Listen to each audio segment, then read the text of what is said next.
anlat bakalım. Dondum anne. Niye dondun? O da çok soğuk. Tamam. O yüzden dondum. Tam şunu indirelim. Hava mı soğuk? Evet, hava soğuk. O zaman bize kahve yap Eylül. Hadi bakalım. Şimdi sen ne yapıyorsun? Anlat. Kahve. Kaç kaşık koyacaksın? 2. Koy. Hatta 3.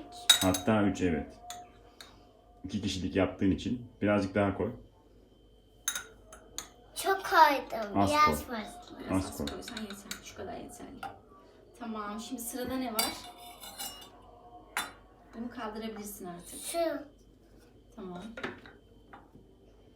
Hı, bunun işin bitti senin. Biraz bu kadar yeter. Al bakalım. Kaç bardak suya ihtiyacın var?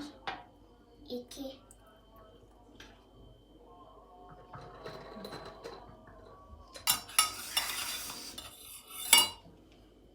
Sudan başka neye ihtiyacın var?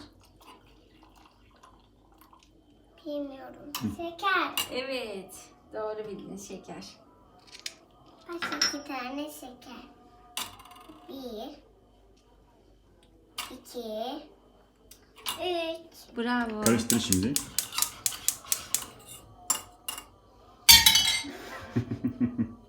Kırsaydın. Bravo. Şimdi jelibon hazırlayayım. Evet, şimdi en sevdiğin. Alalım bunu. Tamam, şimdi orayı ben sileyim.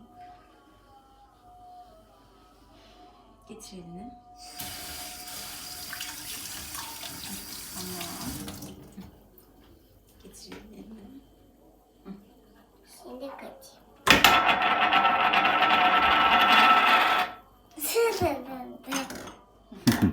Nasıl da döndü?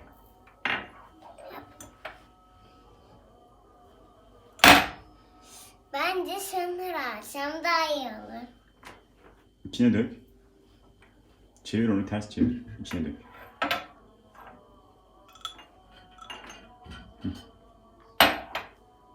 Bak anne 3 tane gördüm.